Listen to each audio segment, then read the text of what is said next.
Hoy, luchar para sobrevivir, titulamos nuestro capítulo de expedientes, Amalia Audiencia, junto a Rolando Rodi, recorremos hospitales públicos, tomamos la versión de pacientes que más allá de todo lo que significa de por sí la enfermedad, tienen que atravesar por un verdadero calvario cuando se trata del auxilio de la cadena de red pública en cuanto a servicios de salud.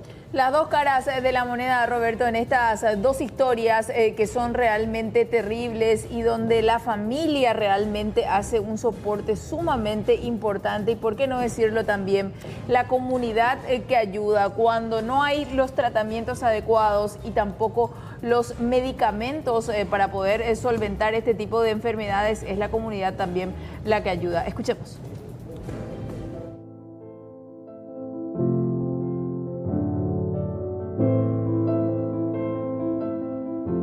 Trabajo en el hospital de clínica, chofer de ambulancia, hace 37 años que estoy.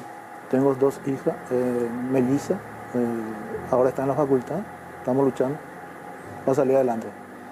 Marzo, ahí me detectaron y a partir de ahí ya empecé mi tratamiento.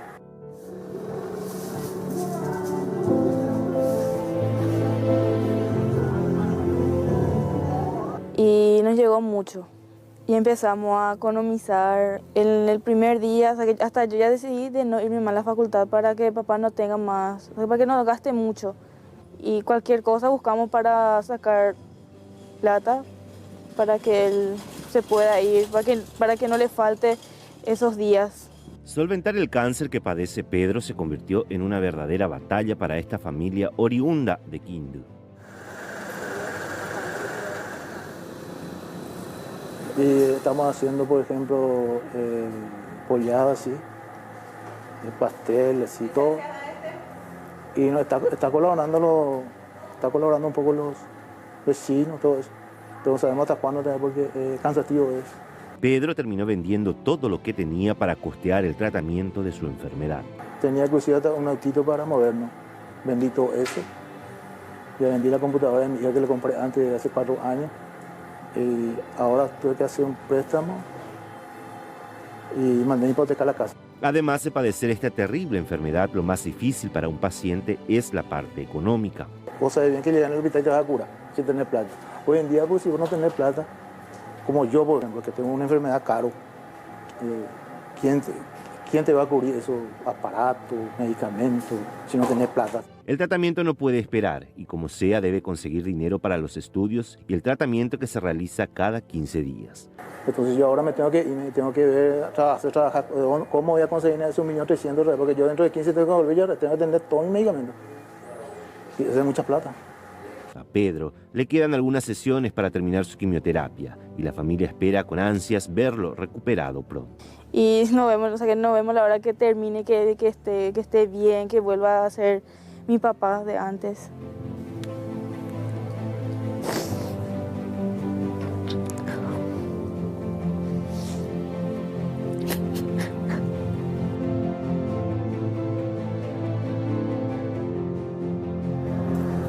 Se con cáncer de colon. Y agosto y año por un tratamiento. Yo esperaba el 12 de noviembre.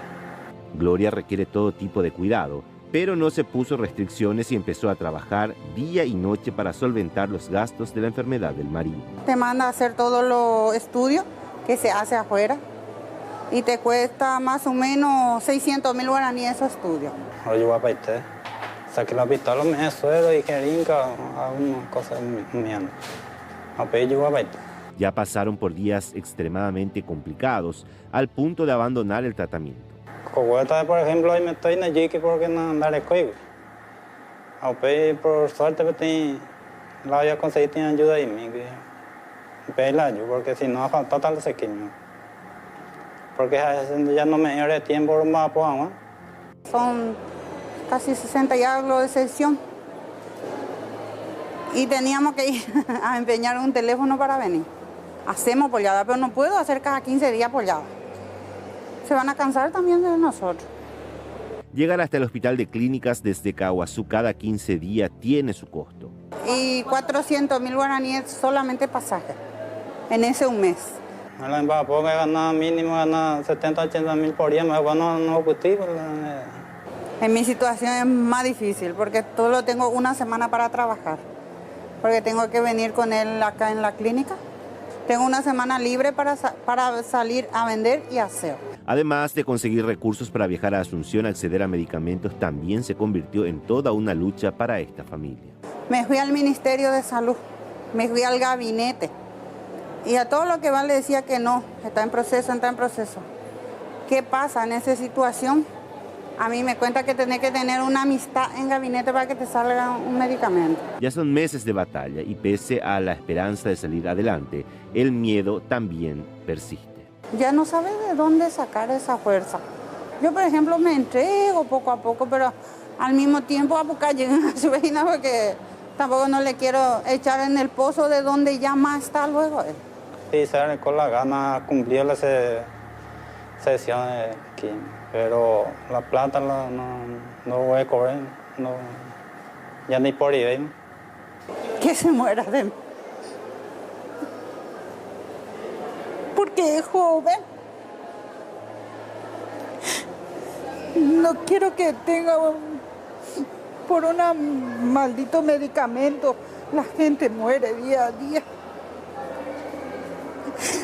Tengo varios vecinos que están enfermos, hace pollada, hace cualquier cosa para ganar ese medicamento. No solo yo, muchas personas. Y me duele mucho. Tiene una vida por delante para que muera por una enfermedad que él trata de luchar, pero que no hay medicamento. Ese es el problema. Y es muy difícil. A veces hay días que digo que no voy a llorar más. Voy a tratar de no llorar porque llorando no se soluciona nada. Pero uno se desahoga así, un poco lo que siente.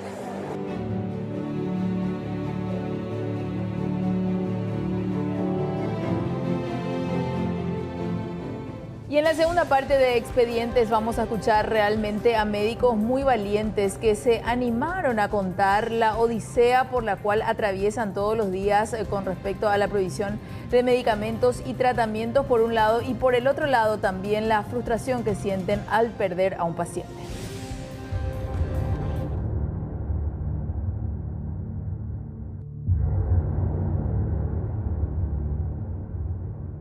Ya conocimos las penurias de los familiares y pacientes que padecen cáncer.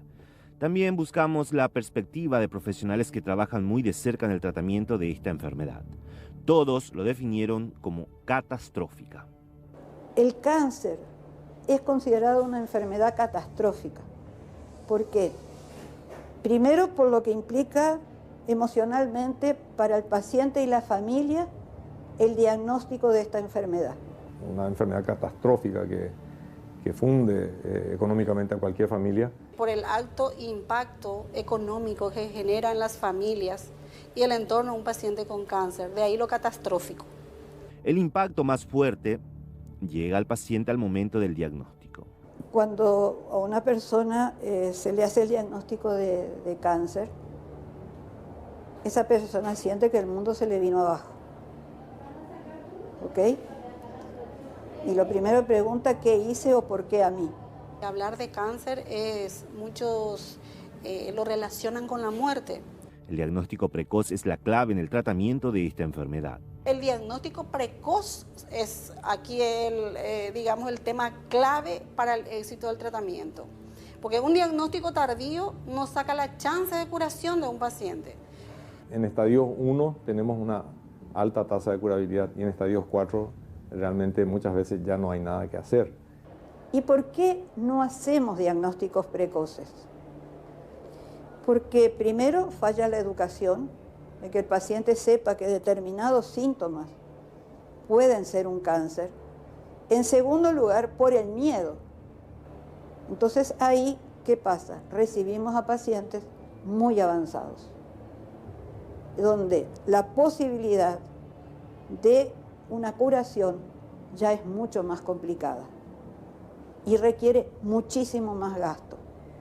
En esta primera parte hablaremos del día a día en los hospitales públicos y las dificultades que deben sortear pacientes y familiares para seguir un tratamiento buscando vencer la enfermedad.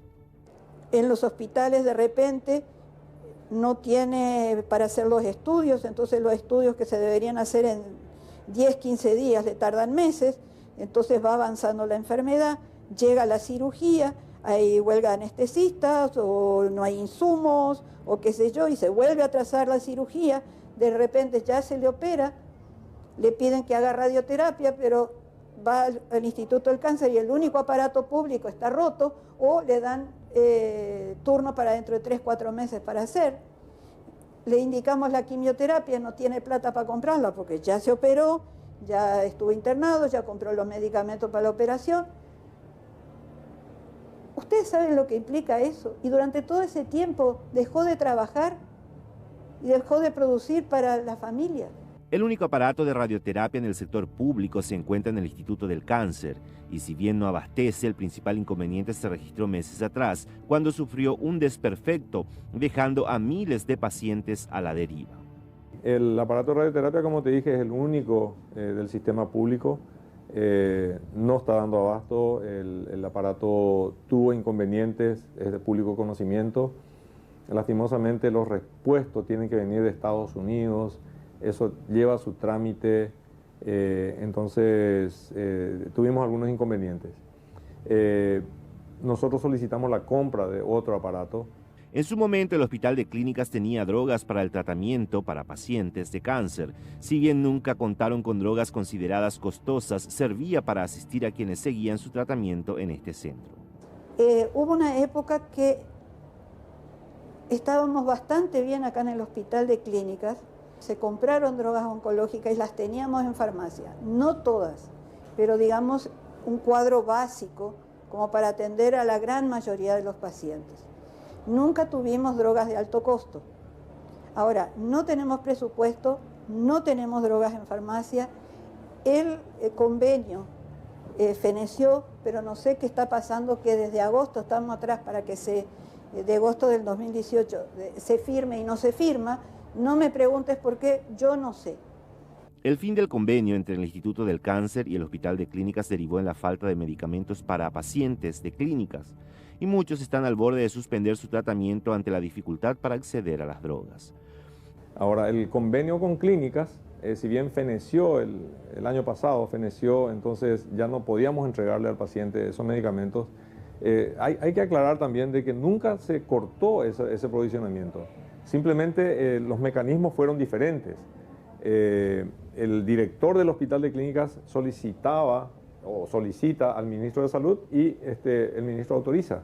Ese es el mecanismo. El principal problema en clínicas es la falta de medicamentos para pacientes oncológicos. Se retrasa, se paraliza, el paciente abandona, se va a su pago a morirse. Hasta que no te toca en tu pellejo, a nadie le importa.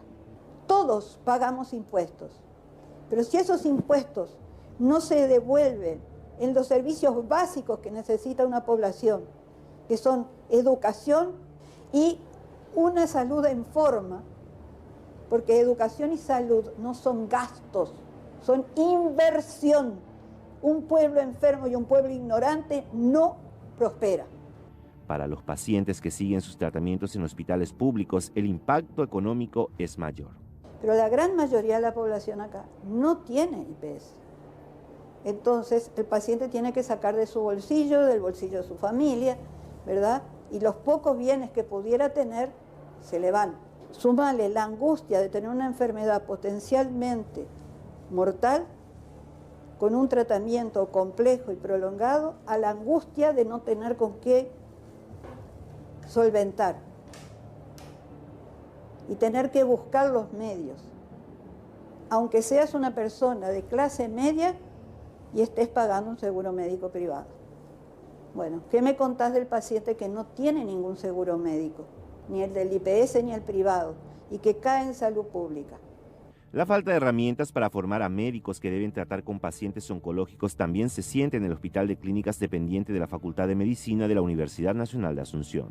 ¿Cómo yo le puedo explicar a alguien que tiene que ser el distribuidor de los gastos de la nación, que en una facultad de medicina, que se forman médicos, tenemos que tener las herramientas para que esos médicos se formen en forma y para que esos médicos y la medicina en este país sirva para todo el mundo?